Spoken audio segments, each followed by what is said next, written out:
Bonjour à tous, aujourd'hui on va parler de la pâte à mousse qui est un tensioactif qui permet de faire un petit peu des bombes de bain, des savons pâte à modeler, des savons chantilly, vous voyez des textures c'est une texture un peu moelleuse, vous voyez, entre le solide et le liquide on va dire. Donc ça peut faire des choses vraiment très ludiques, très jolies. Mais j'avoue que jusqu'à présent, j'étais pas ultra satisfaite du truc. Je vous ai fait un article où j'avais testé 3 recettes. Et c'était un petit peu difficile d'avoir un truc vraiment joli comme sur les photos Aromazone.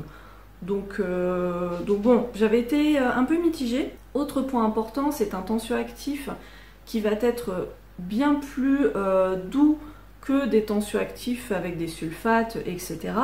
Mais attention, c'est un peu comme le SCI qui est soi-disant un tensioactif très doux, blablabla, c'est faux. Si vous avez notamment le cuir chevelu très sensible, si vous avez des problèmes de peau du type eczéma, réaction vraiment de peau qui s'irrite facilement, etc., que ce soit le SCI ou la pâte à mousse, ces tensioactifs ne vont pas vous convenir, ils vont être un peu trop détergents. Moi déjà j'avais essayé un shampoing solide avec la pâte à mousse, ça n'est pas du tout passé, ça m'a vraiment irrité le cuir chevelu. Donc pour le corps ça va, le visage, mon visage est un peu sensible, le corps ça va, donc c'est pour ça je tente quand même des trucs. Tout ça pour dire que j'ai fait des bombes de bain et vous allez voir, le résultat n'est pas à la hauteur de mes espérances. Mais je vous laisse du coup avec la vidéo. Alors, pour cette recette, j'ai tout simplement pris une recette Aromazone. J'ai juste changé la fragrance. Et c'est tout. Ouais, j'ai rien changé d'autre. Donc, bah, c'est parti. On va faire le premier socle qui va être vraiment une bombe de bain. Voilà, avec bicarbonate, acide citrique. Et par-dessus, on mettra une petite chantilly à la pâte à mousse. Ok, donc tout d'abord, il faut peser le beurre de cacao. Donc 8 grammes. Donc là, on va peser tous les autres ingrédients. Donc 600 grammes, ça me paraît énorme. Ok, bon, je vais essayer de concasser les gros morceaux. Ok, maintenant 30 grammes d'acide citrique. Ok, donc le beurre de cacao. J'essaie de me dépêcher de mélanger avant que le beurre de cacao ne se redurcisse. Ok, alors là il faut 2,7 g d'huile de buriti. Ici elle est surtout là pour colorer la préparation vu qu'elle est très orange. J'ai hésité, je pense qu'on aurait pu mettre aussi de la germe de blé qui est très orange aussi. Mais bon, partons sur celle-ci. Ce que je vais faire, c'est que je vais mettre un petit peu de notre poudre là-dedans. Et je vais déjà commencer à mélanger dans une petite quantité. Je pense que ce sera déjà plus simple. Oula, je me suis un peu emportée. Bon, c'est pas grave. Bon, je vous conseille de ne pas faire comme moi et de faire ça avec une pipette, n'est-ce pas? Ah oui, il y a la fragrance aussi. Ouais, là, je vais faire pareil. Donc moi, je vais mettre sorbet abricot. En fait, eux, dans la recette Aromazone, ils mettent de l'huile essentielle de citron. Mais je préfère mettre une fragrance et ce sera celle-là. Ok, donc je vais prélever avec la pipette, mais je vais regarder le chiffre sur la balance. Je vais mettre 2 grammes.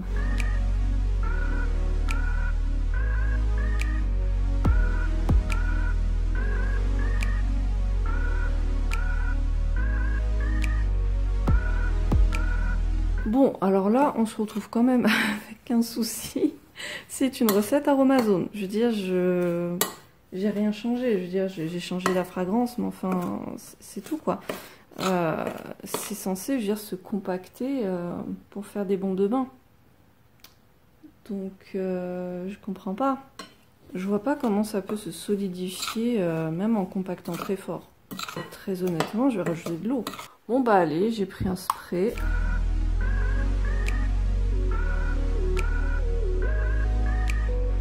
L'autre chose bizarre, c'est qu'il n'y a vraiment pas beaucoup d'acide citrique par rapport au bicarbonate. Je trouve cette recette hyper chelou. Vraiment. Bon écoutez, ça fait pas mal d'eau que je mets, ça a l'air de pas trop mal se compacter, on va voir. Comment vous dire, si déjà j'ai mis 600 g de bicarbonate là-dedans, je vois pas comment le produit final peut faire 150 grammes. Je sais hein, qu'il y a des erreurs sur le site Aromazone, mais bon, je sais pas. Donc oui, en fait, ce sont des petits moules à muffins, mais ils sont tellement souples, en fait, c'est trop compliqué de vraiment bien compacter. Donc c'est pour ça que je les mets dans ce gros truc de moule à muffins. Voilà, bah c'est pas mal du tout. Bon, j'aurais bien utilisé les petits moules ronds qu'il y avait en dessous, mais ça va être trop galère.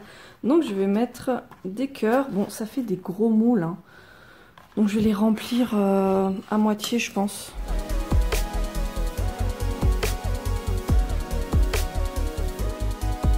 Ouais, comme ça, c'est pas mal. C'est à peu près à la moitié.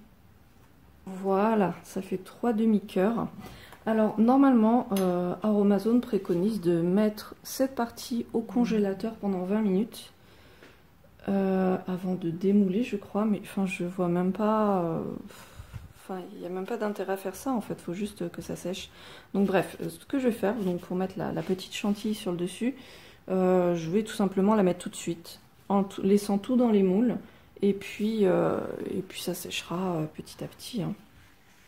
Ok, donc là j'avais déjà préparé ma pâte à mousse, donc il faut 20 g de pâte à mousse.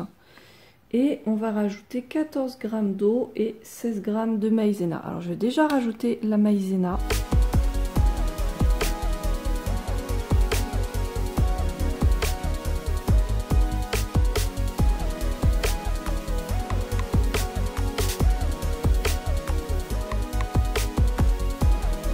Bon, ça fait un peu plus que 14 g, mais c'est pas grave, de toute manière. Je vais vraiment l'ajouter petit à petit. Pour vraiment avoir la texture souhaitée, il faut en fait avoir une texture un peu chantilly qui puisse se tenir, vu qu'on va après l'appliquer avec la poche à douille. Donc on veut pas quelque chose de trop liquide.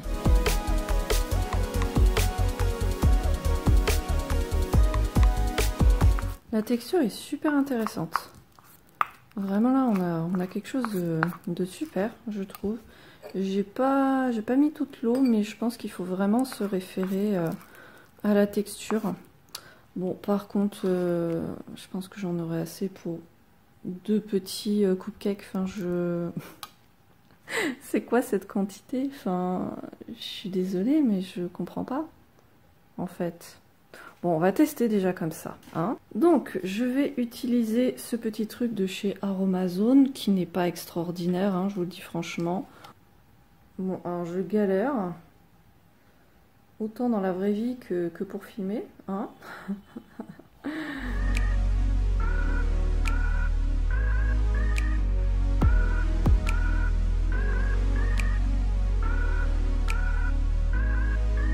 Alors le truc c'est que vous voyez ça se coince là-dedans. Bon bah voilà. Non mais c'est quoi ces quantités? Enfin je comprends pas le délire là.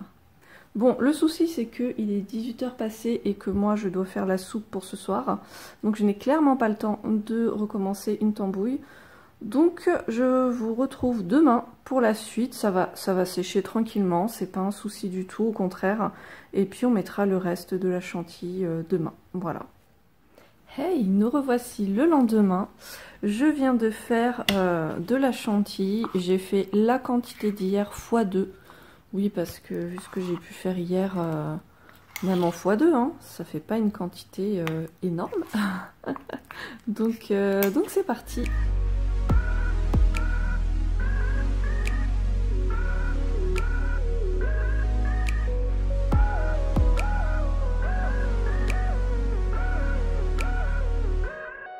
Et voilà, c'est tout mignon. Alors, je n'ai fait que ceci, je n'ai pas fait les cœurs parce que je n'en ai plus, hein, voilà. Je vais laisser sécher, je pense que je vais laisser au moins 3 jours, voire 4-5 jours, enfin je verrai en fonction de la consistance. Et après seulement, on démoulera. Bon, alors comment vous dire ce n'est pas une très belle réussite. Je vais vous montrer tout de suite et vous allez comprendre. Alors, c'est bien sec, il n'y a pas de souci, mais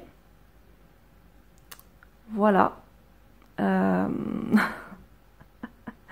Ça parle de lui-même. En fait, bah oui, c'est Benjamin qui m'a dit, bah c'est normal, c'est une surface poudreuse. Ça ne peut pas adhérer, en fait. Ce qui est vraiment dommage. Regardez comme c'est tellement chou, là, ces petits trucs de chantilly. C'est trop mignon. Mais ça ne tient pas. Alors je sais pas comment on fait Aromazone, je sais pas. Je sais pas comment faire pour que ça tienne sur ce genre de support. Bon, je sais pas si vous vous rendez vraiment compte, voici quand même. C'est très friable. Très très friable. Alors, j'avoue, j'ai rajouté de l'eau. Peut-être que c'est là l'erreur. Il faudrait vraiment que je recommence sans mettre d'eau. Mais bon, après ça n'enlèvera pas l'efficacité, hein, je vais tester dans mon bain. Mais écoutez, je vais les mettre de côté et puis on testera ça ensemble dans le bain. Enfin, je ne vais pas prendre un bain avec vous, mais je vais vous montrer comment ça fond dans l'eau, n'est-ce pas? Et puis on verra pour la conclusion, hein. Bon, petit retour sur cette recette. Désolée pour le cadre, mais il y a trop de bruit ailleurs, donc sinon je ne tournerai jamais. Très compliquée cette recette, très compliquée. Donc voici ce que ça donne dans mon bain. Autant vous dire que c'est un peu la déception. Ça ne pétille pas, une bombe de bain, je rappelle, ça pétille. Là, c'est pas vraiment le cas. Voilà, ça fond, mais ça fait voilà une eau un peu trouble. Évidemment, zéro mousse. Alors comme vous voyez, hein, j'ai mis un socle et puis j'ai mis les petits bouts de meringue pour voir ce que ça donne. Et la grosse déception encore, la meringue ne fond pas. Enfin, quand je l'ai écrasé dans mes doigts, après voilà, avec l'eau ça se dissout. Mais vraiment aucun intérêt, ça ne pétille pas, ça ne mousse pas, ça ne fait rien de spécial. Donc assez surpris. On peut dire qu'il y a deux recettes au final, la recette avec la meringue et la pâte à mousse, et la recette du socle avec le bicarbonate. Il y a deux problèmes, enfin un problème pour chacune de ces recettes. Pour ce qui est de la meringue, ouais là c'est purement décoratif. Je pense que la vraie bombe de bain c'est le socle, enfin c'est censé être le socle, c'est censé pétiller, tout ça, alors que la meringue est juste là pour faire joli, mais elle ne tient pas sur le socle, donc c'est problématique. Concernant le socle, vous l'avez peut-être remarqué, je l'ai remarqué sur le tard, mais il y a un gros souci sur la recette. Mon erreur a été de ne pas vérifier la recette d'Aromazone. Comme je vous l'ai dit, je l'ai prise sur leur site, j'ai recopié ça et je l'ai faite, point barre, je n'ai pas capté. Or, si je peux vous donner un conseil, évidemment, une des premières règles en cosmétique, c'est de vérifier ces recettes qu'on chope, même dans des bouquins, de vérifier si les 100% font bien 100%, enfin les pourcentages font bien 100%, si on a bien les bonnes équivalences. Et après avoir fait la recette, j'ai eu un doute et en fait la grosse surprise, oui, enfin ça m'a sauté aux yeux, je vous ai dit c'est bizarre, il y a beaucoup de bicarbonate, hein, c'est chelou. Bah oui, parce qu'en fait, alors j'ai plus les chiffres en tête, mais je vous les mets à l'écran, je crois qu'ils proposent de mettre 58% de bicarbonate, et pour eux, ça fait 600 grammes. En fait non, j'ai recalculé, ça fait environ 87 grammes. Et, enfin, comment on passe de 87 à 600? Comment on peut se tromper d'autant en fait? Enfin, je trouvais bien que c'était bizarre, mais j'ai tout recopié à la lettre. Donc possiblement, si on refait la recette avec 87% de bicarbonate, sans doute qu'il y aura un bon rapport entre acide citrique et bicarbonate et que ça va vraiment pétiller. Voilà. Pourquoi je vous publie quand même cette vidéo? Parce que j'estime que c'est aussi intéressant de montrer quand ça foire, de montrer quelles sont les erreurs à ne pas commettre.